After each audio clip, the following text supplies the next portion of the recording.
lights have begun. The sun cycle.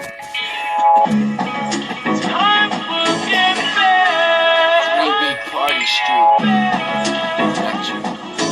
I'll show you how I get down. What up, what up, what up? This is this week's high. I am OGKT with my boy Jeff.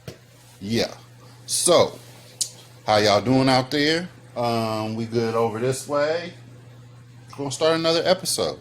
Hell yeah. Favorite ways to smoke. So many ways to smoke nowadays.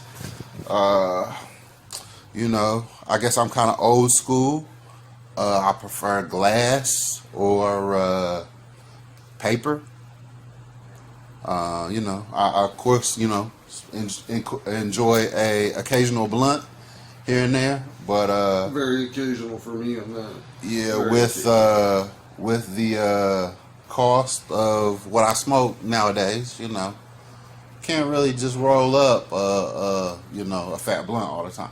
So It's more for it's the tobacco leaf on that, man. It gets me. I can't. really, The combination of the two, I've never really been able to mix the two. Even as a long-time tobacco smoker, really, I've never been able to mix the two for some reason. I got them baby lungs, man. I don't know, it's- I mean, that's how, I mean, I probably, you know, once I moved up from pop cans and metal pipes, right. it was probably blunts just because I couldn't roll a joint for shit Okay. for many a year. And if I rolled one, it was pregnant as fuck. Yeah. And Yeah, so, yeah. but I could roll a good ass blunt. So Interesting. I rolled hella blunts back in the day. I know there's a lot more with vaping the weed nowadays. Yeah, for sure. I had one of the Snoop Dogg G pens. Okay. Yeah. And I mean, it seemed to work pretty good. The quality on it seemed to be a little low, and you can't be mad because I think I paid like $25 for it in like a gas station, Yeah, I think they're or some pretty shit. cheap, yeah. But Really yeah, I cheap think it on lasted sample. for maybe 3 or 4 months or some shit, and then it broke. And I'm not Mr. Handy, so I just threw the bitch away. Yeah, I had one too. I think it was gifted to me but somebody who was just like, "Here, man, I don't even use this shit." I think I used it twice, and I was just, "There's other things on the market." That's for me. There's so much out there. You can't even begin to. I don't know how anybody's well versed in any of it, much less all of it. I'm old school, man. Joints. If I have the medication, I'm rolling joints, and I mean, if you've ever seen any of my posts, it's I roll baseball bats. I roll Yeah. 2 gram I've seen a joints, couple. I like to throw a lot of concentrates in my joints. Nothing wrong with that. Yeah, I dig it. I like the heavy hitters. That's how I start my day. That's kind of Okay. In your joints, are you a crutch, filter person? No. Or no, straight to the face. Honestly, I like them. I don't know. Maybe it's I don't use them. I think maybe because my dexterity isn't really there. It's rolling a joint for me is actually a process. It's I'll sit down and I'll take 15, 20 minutes to roll a joint. Yeah. Just because this is like the way I pack it, the way I roll it, it takes a minute. I'm definitely not a speedy roller when it comes to joints. Yeah, a lot of dude, the like- time I get frustrated. Yeah, and for I sure. just like break my bong out and I'm just like, fuck it. I'll Fucking just rip smoke the like 3 paper or some bowls. shit. Sit there and swear at it for 5 minutes. Yeah. Yeah, nah, and I've had friends that like can like drive and roll with one hand or Yeah, no, roll. that ain't me. And I'm just We- like, we I hate live in you. a ditch, bro. I We live hate in a you. ditch, yeah. Like, If But, I can't, like, no, that's not me. I like glass too. I mean, I have my my pitch a pipe or whatever, my couple of $5 pieces or whatever, little hand pieces. I used to have, like we were talking about earlier, I used to have enough pieces. Like I'd go out every payday and buy a new Yeah. water pipe, new bubbler, new whatever. Yeah. I had enough that I could have started a fucking shop myself, but then I had kids and dogs, and a lot of those pieces got broken. Yeah, I've still got like Been ripped I've off got a a couple little times. collection. I don't have like a big collection or anything, Yeah. but just like, different shit I picked up along the way. Yep. Some stuff people have like given me. Different types. I've got a couple of Sherlock's, like Okay. Sherlock type pipes. Yeah, I really yeah. like I those. dig those. The Nice Chillums. Okay. So like the little straight little Yeah, glass yep. pipe. I love Little those. oneers or whatever. Yeah, kinda they'll fit little- fucking in a cigarette pack or Yeah, something exactly. for work yeah, or yeah, I got a couple whatever. of those. Yeah. I keep those on hand or in my go bag or whatever. It's just like, oh shit, I forgot my other piece at home kind of thing. I used to like bubblers a lot. Yeah, I don't have one at the moment. same thing. I'm in the same boat. I used to love bubblers. Used them all the time. Then got a couple of straight, reggae hand pipes, sidecar, Okay. Yep.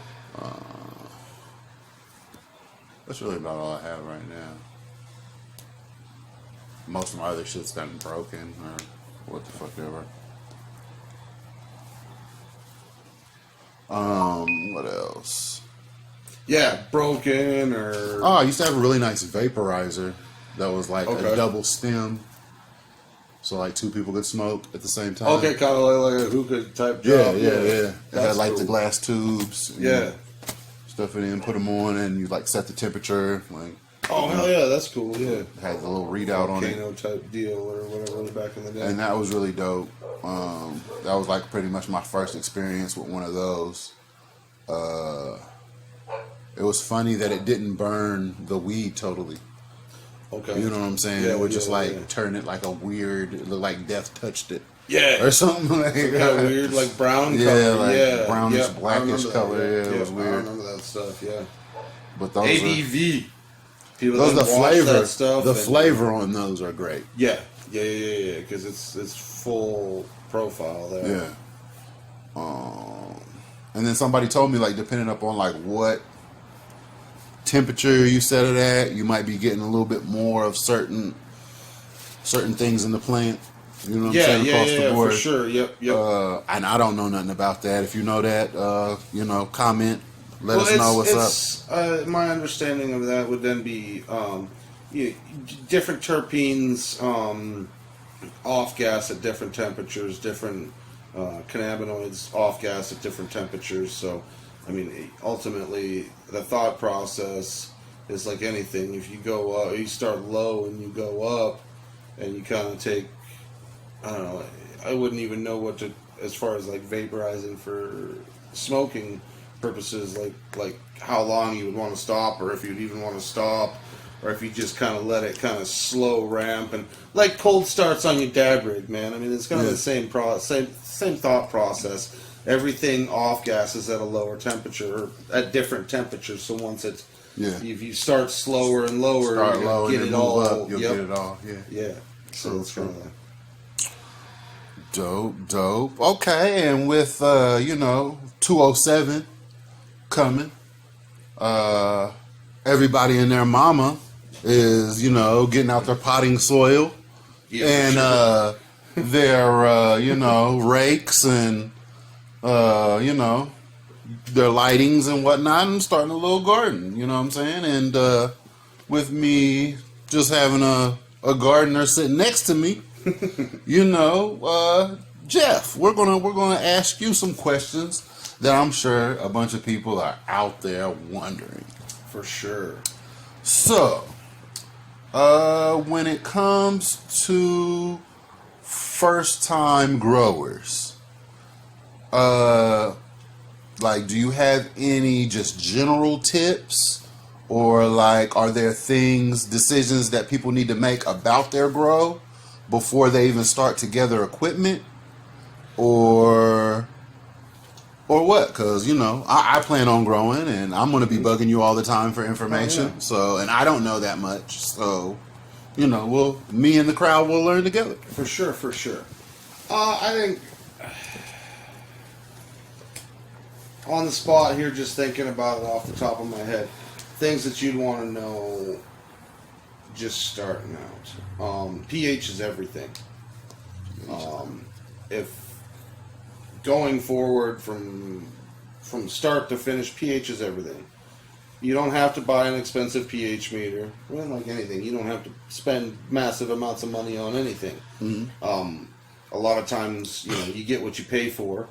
So if you're going to be spending money, I'm not saying for the first time grower to go out and buy a $300 Blue Labs. No, that's absolutely outrageous. But definitely spend $12 on Amazon and get yourself one of them little yellow, I think Hannah Meds or Hannah, whatever the hell they are. I'm not trying to plug any company or anything. They're yellow and black. You look on Amazon for a pH meter. They're cheap as hell. They work. I used one for the longest time. But you're going to get what you pay for with that. Cool. $12, it's going to last you. Shit, Now once then- the batteries go out, throw that fucking thing away and buy yourself another one. What does our pH? What does that tell us about our plant? Well, what pH what that's going to do is it's all what's available to the plant when you're feeding your plant. So depending on your soil grow, your hydro grow, whatever your medium is, it's going to change. Your pH is going to be different for each one of those. We won't get into that right now. That's more advanced. That's not what you need to worry about right now. I think a lot of people overlook pH. Also, everybody's concerned with where am I going to source RO water?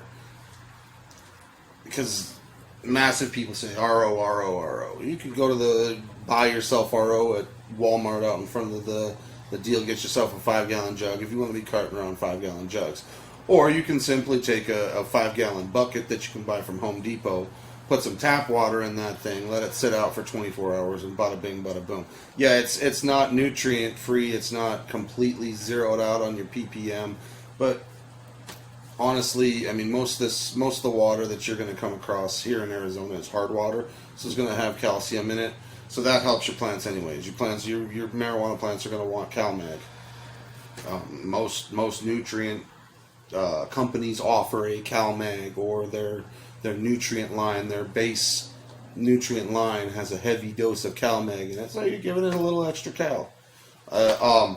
Again, there are probably going to be people who on the interwebs who are going to call me a crazy asshole for saying this kind of shit, but it is what it is, man. I've been growing for almost 15 years now, and very rarely have I had reasonable access to RO water.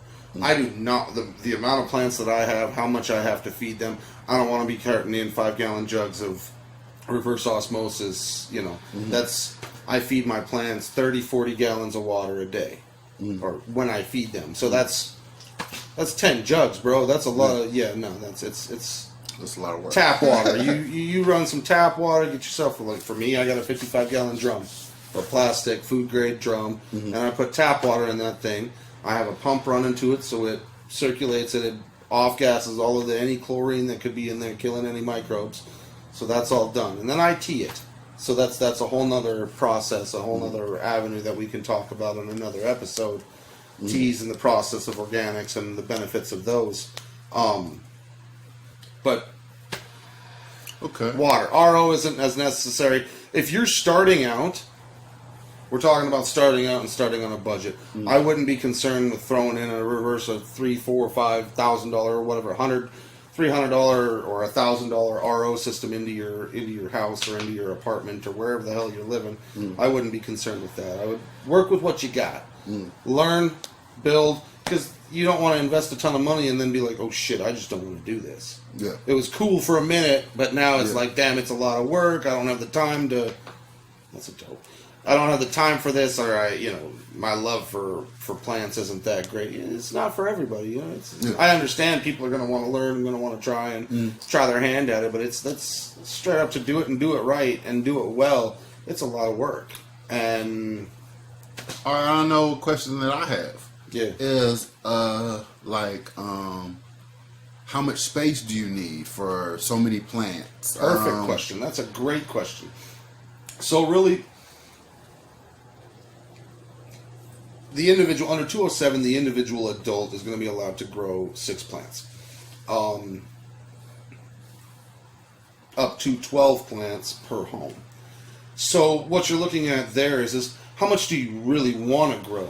Now, when you're thinking about it, do I want to grow all 12 plants right now, and then I cut them down from A time to B time or whatever? There's timing, and there's a lot of things to think about. There's a lot of things to kind of sit down and contemplate. Well, do I want to start 12 plants right now, or 6 plants, whatever? Do I want to start X number of plants right now and then cut them in X number of months and then start another set of X number of plants? Or do I want to run what's called a perpetual harvest, where I'm cutting X number of plants every so many weeks or many months? A household of two adults can run 12 plants. If you really wanted to, once you get rolling, that's a plant a month. And as long as you have another clone or another seed to stick in that plant's place when you pull it out, now be mindful, with 207, you can't have that clone in your house until you, like, say you've got 12 plants and you're cutting a plant every month. You can't have that 13th clone sitting there waiting, and it can't come in play until the other plant is cut. It has to be 12, because otherwise it's a felony and there's no protections, and it's all bad. Yeah. So they didn't got to color inside the lines, people. Exactly. And they didn't when we did this, they didn't provide us any protections for mistakes. Yeah. So other than that, then it's, how many plants do you want to grow? How often do you want to cut them? How much time can you dedicate to those plants? Mm-hmm. You've seen pictures of my room. Yeah, fuck, everybody's seen pictures of my room. That's 12 plants. Scapes? Yeah, that's 12 plants. And that's 2 hours a day. And they're mothers, so I don't do a whole hell of a lot to them. I'm not flowering them right now. I'm not. It's kind of feed them, trim them back, defoliate them here and there, keep them growing the way I want them to grow, so that when I take clone cuts from them for projects, then they're where I need them to be. Actually, I'm in the process of looking at topping all of them and flipping them over, and because I need to cycle them out. They're getting too damn big for my room.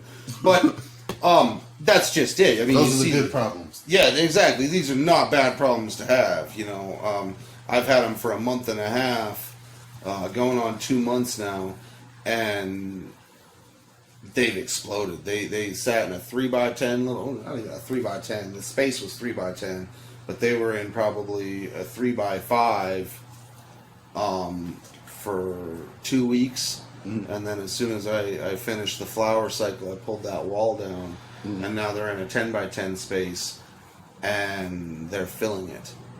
Okay. Like this is, I'm another 2 weeks and I won't have any more space. It's getting to the point where I'm having to start to duck and curl underneath the plants.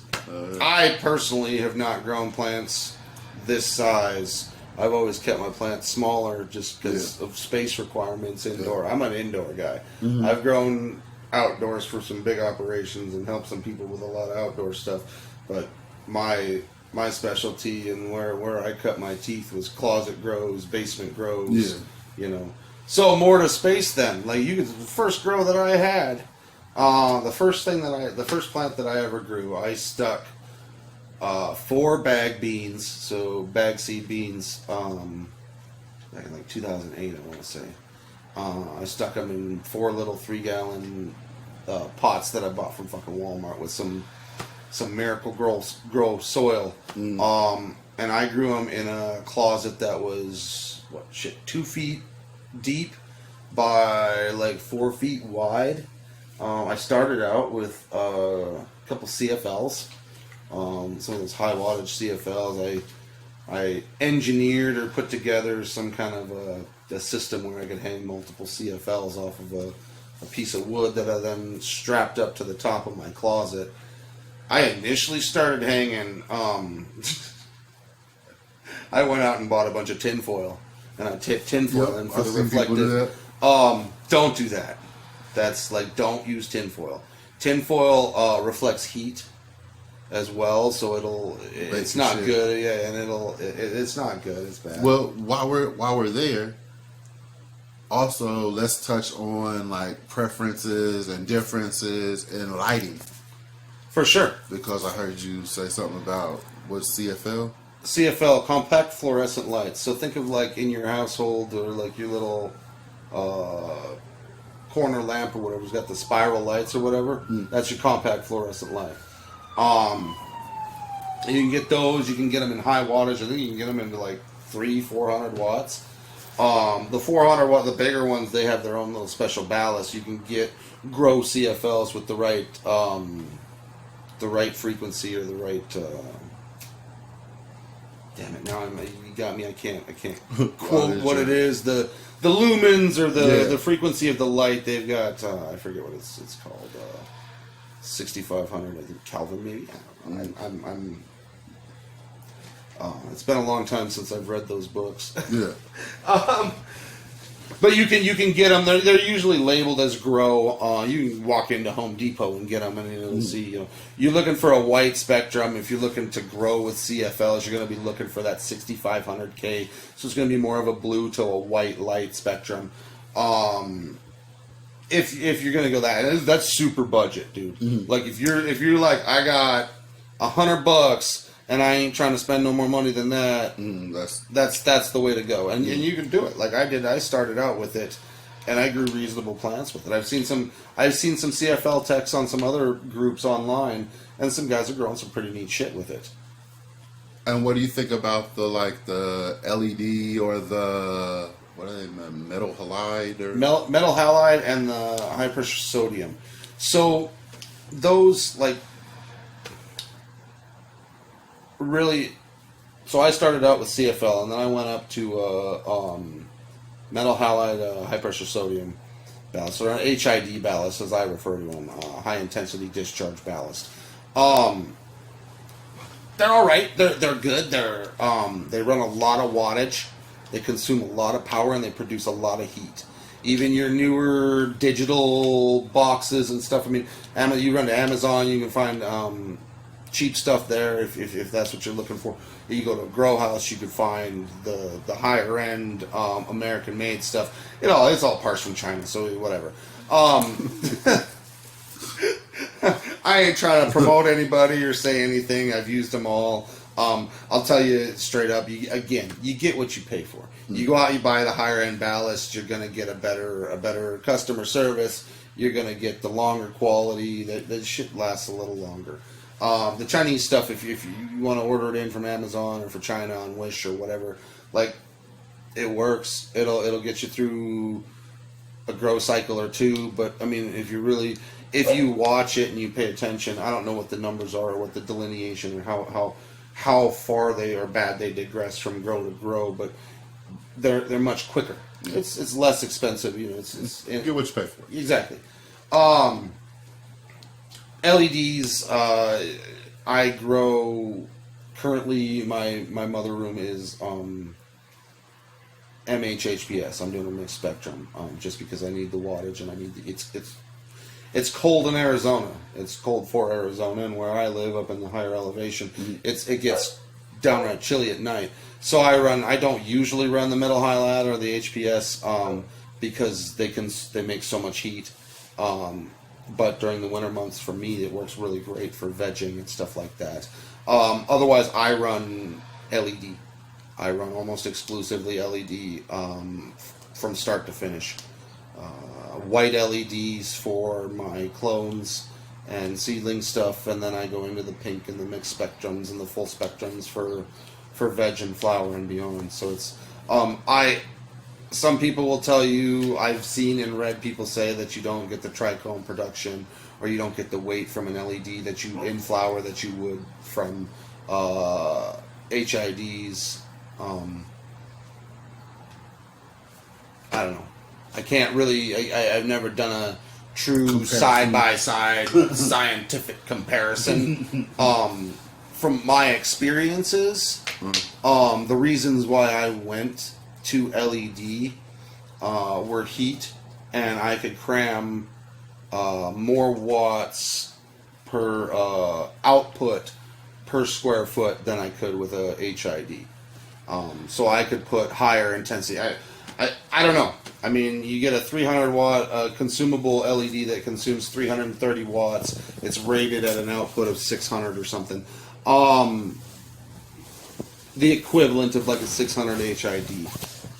But see, the great thing is it's consuming. So I can stack, it's consuming 300. So if I stack 2 of those, that's 1200 watts, and it's still in the same span of a 600 watt HID, and it's not putting out anywhere near the heat that HID light is. So that's why I personally haven't seen a comparison because I'm stacking lights.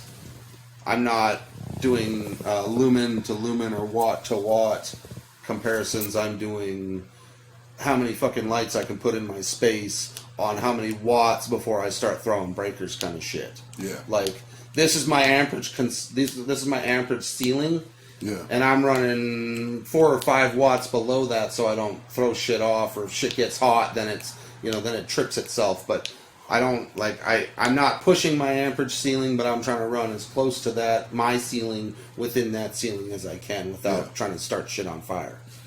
And that's the biggest thing is you want to throw big shit and high intensity and the heat, and then how much you're pulling from your power outlet or wherever you're pulling it from. Like, what are you rated at? Like, are you rated, because the HID then comes with exhaust fans, and you have to change out your air much more frequently to compensate for that additional heat. So I mean, you're gonna running HID. You're gonna consume much more amps and much more electricity. What do you think about? I was looking online at some grow tents. Okay. Like, what do you think about those? Do they? Because what I was looking at, it's like I think it's a 7-foot tall tent. I want to say it holds like 8 plants or 6 plants or something like that. Okay. It's already got like hookups for your ballast. Here's my inside thoughts of on it. I'm up until recently, I had never worked with tents, and frankly, up until recently, tents were pretty expensive. Now they're actually very reasonable. I mean, up until recently, you'd pay almost $1,000 for something that you're now paying $200 for. Yeah. So I never fucked with tents. Hurt. I built a room. I would build. I straight up like I can go out and buy a whole shit ton of 2x4s and some Panda film or black and white poly. It's plastic film, painter's plastic or whatever. One side's black, one side's white. White is very reflective. It's something like 80-90% reflective. So I see a lot of guys running these Mylars, or in these tents they have Mylar, which is almost 100% reflective. White works. Essentially, the first grow that I had, I did the tin foil. I fucked with some of that Mylar blankets that you can buy because it was super cheap. Taped them up and shit. That's such a pain in the ass. I ended up reading a bunch into it and ripping all of that shit down. I painted it a satin finish white. You don't really want the high gloss because it diffracts the light, and so you painted a satin finish, just a nice bright white satin finish. It, bam! It's going to reflect more than enough light to do well enough. Now, then back to the poly. For me, if I was going to build a 4x8 or a whatever room by room, usually for me it was like, okay, I've got this much space. When I started doing the basement grows, because everything up until that point was in a closet, and I really couldn't, you can't shove a tent in a closet, so you just stick it in a closet. When I started doing rooms, it was like, okay, well I can build a frame and screw that frame to this wall, and then tape or staple black and white Panda film over that frame, and now I've got 2 separate rooms, or 4 separate rooms, however I build my frame. However you want to do it, I mean, however much lumber you want to buy, and I mean, if you don't have that ability, like, how did I get the, well, I was fortunate. I went to a school in northern Montana where they pretty much taught us how to do fucking everything. Yeah, well, but for guys like me, but for that the build average, shit from Walmart and have leftover screws and shit. Yeah, the average everyday dude, watch a YouTube video, bro. Like, and it's the biggest thing that I found, like with getting to there, is just doing it. So you've got a room that's, say, 10 by 10. You want to run a wall right down the middle of it. Perfect. So you go out and you buy yourself some lumber. You're gonna want a 10-foot 2x4. You're gonna want at least 2 of those, and then you're gonna want however tall your room is. So at least 8 foot. You can cut that down, whatever. Once you throw a tape up and measure it, you build yourself a square. Screw it together. It doesn't have to be. I mean, the more intricate and the more like, measure twice, cut once, the more that kind of OCD or whatever you are, the better off your shit's gonna be. Like if you're starting out and you're like, oh, I don't really know, go hard. Like dig in deep and like, I want to make sure this. The more OCD you do with shit, the better it's gonna be. If you just sling shit together, then your wall might fall down in a couple months. I don't know. Like it's. The harder you go with it, the better off it's going to be. The more you put into it, the better off it's going to be. But really, if you're trying to separate space, and you don't want to spend $300 or $200 on a tent, and you got a bedroom or you got a space in your garage, DIY. Yeah, DIY. Build yourself a square, bro. Yeah. Pop, pop, pop, pop. Frame out a square. Put some poly on that bitch, and then you can walk in and out. They got those little zipper doors that you can stick to your poly and zip it in. Like that's exactly what I did in my space. Like I got a shed, and the shed is framed out. I build up rooms. If I need to flower, but I still got vegetative cycle going on, I'll throw up a wall, throw some panda film over it. Boom! I got 2 rooms. I've got my wiring and my feeding structures or logistics in place, so I can drag a hose from one room to another without a wall interfering. Yeah. My wiring's always in play, and throwing a wall never interferes with that. As long as you have a... That's the biggest thing. When you're designing a room, think about, okay, where am I going to go with this? At what point, if I do enjoy this, am I going to expand? Am I going to go from doing, just doing one cycle, like, okay, growing it from start to finish, and then starting over? Or am I going to try to do, have some plants in veg and some plants in flower? When you start doing that, okay, well, do I need 2 rooms? How much space do I have? Am I going to want to have 2 rooms?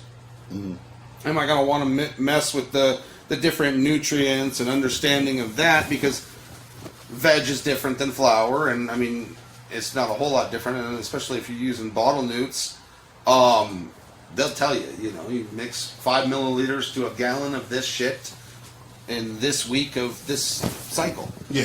So them companies are making it easy for us, but have the forethought to think, well, what am I going to do? Because trust me, it's a pain in the ass when you've got plants the size of my plants, or even really any size.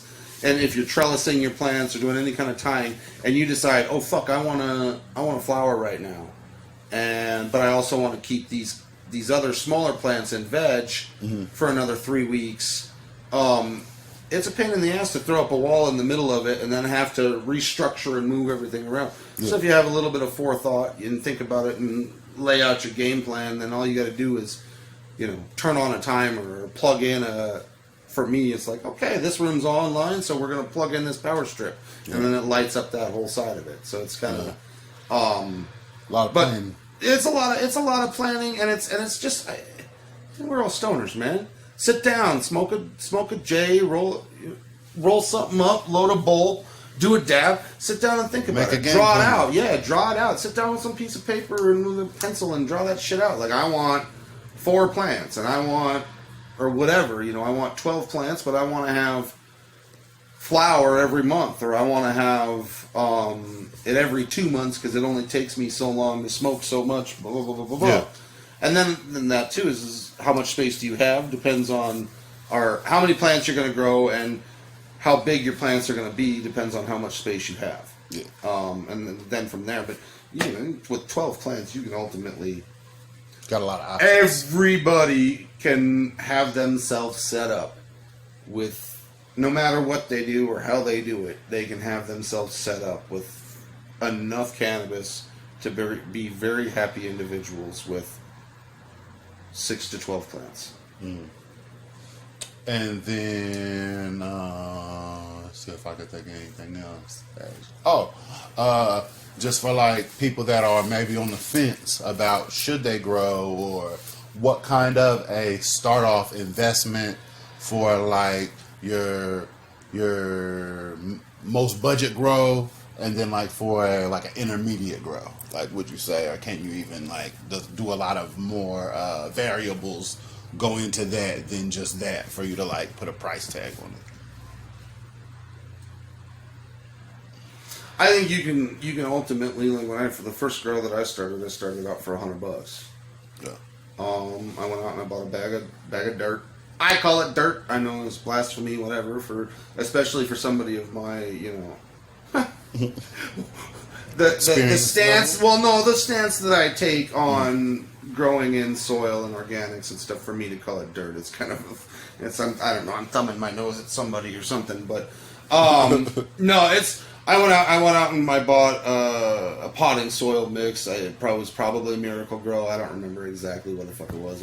It was Walmart back in 2008. So there wasn't much selection. You couldn't go out like nowadays. You can go to Ace Hardware. I walked through Ace Hardware the other day and I saw Fox Farm Ocean Forest. I'm like, shit.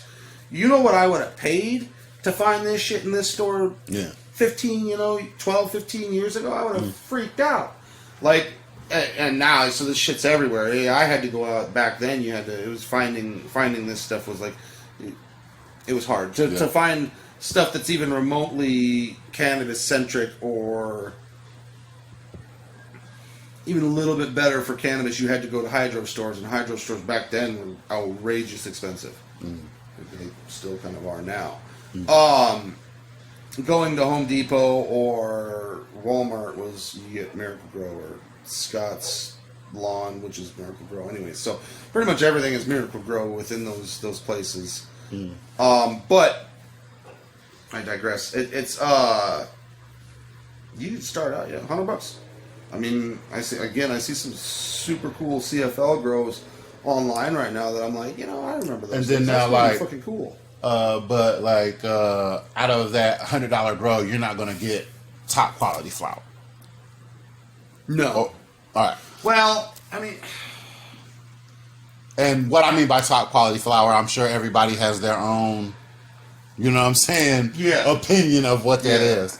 I just mean dense, some crystals. You know what I'm saying? Yeah. Well, And I know there's a lot of well, I don't know how much of that. I know that the whole curing process affects that also, or so I've been told. the density in the crystals, not really. No. Okay. They're there during production. Density comes from your nutrient arrangement, like how much minerals it's getting, how many NPK, and it's all that shit. What you're feeding it grows the structure of the plant. Yeah. And then trichome production is there's several DNA and it's genetics, light. It's stressors. It's how happy the plant is, where it's stressed, or how it's stressed. There's several different schools of thought, and I'm not versed in any of them to really comment on it. But there's several different schools of thought that stressing the plant produces or can produce more trichome production or terpene production, that kind of aspect to it. So yeah, there's a lot that goes into it, but it ultimately comes down to how the plant is being grown. As far as curing and drying, that could be in how it's handled. If people are throwing it around, or if it's getting, it'll jostle and knock them off, and if it's not being handled delicately, it can. That's why you get like your dry sift or your keefs on the bottom of your buckets and stuff, because it's it moves around and knocks it off, but to a lesser degree, I guess than say the growing methods. How did we get started on that time? Let's see. Yeah, so that's tips for growers. If you guys have some more questions for Jeff, feel free to leave comments and, Hit me up for sure. or hit him up on Sevumscapes. We'll make sure I'm pretty sure there's a link down there. We'll make sure it's there for you guys to get at him. Wax concentrates. I see you got a nice little one lined up there for us. So we'll start off concentrates by firing up my little friend, the nectar collector, and Do a little dab. y'all do the same. See a dab, do a dab. Yep, Can't see a see dab, us, do a but dab, or hit your bowl, whatever you got handy, your little cart, if that's how you get down. Smoke them if you got them. Most definitely.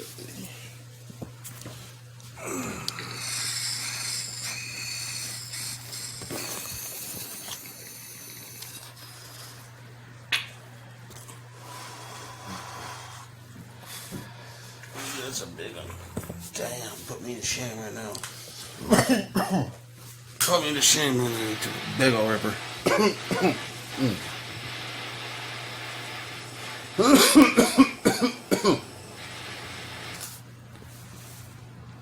Thank you, sir.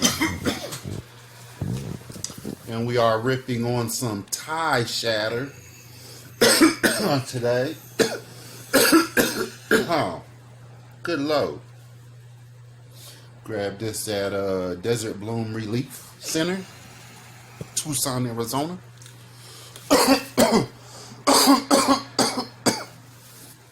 Oh shit. And it's good. It's good. Okay. Now, what we're dabbing on right now is some shatter. I don't know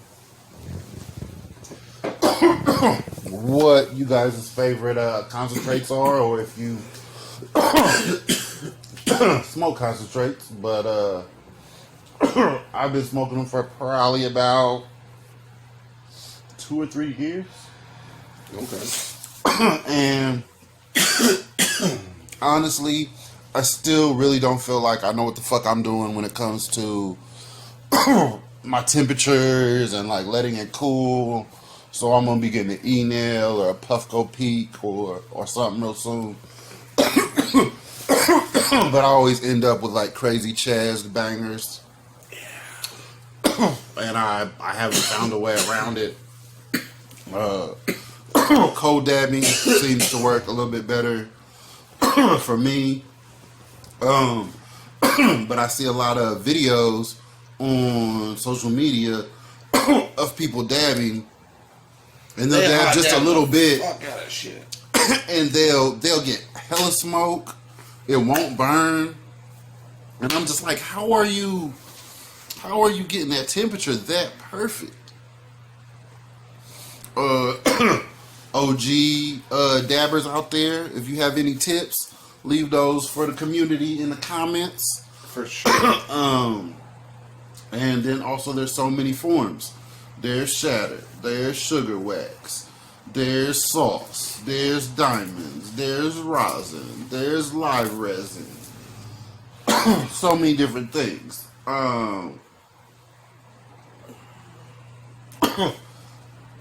Jeff, do you know like what are those different processes? Is it all the same process and then like different finishing methods? Or like, do you even know any of what do you know about that?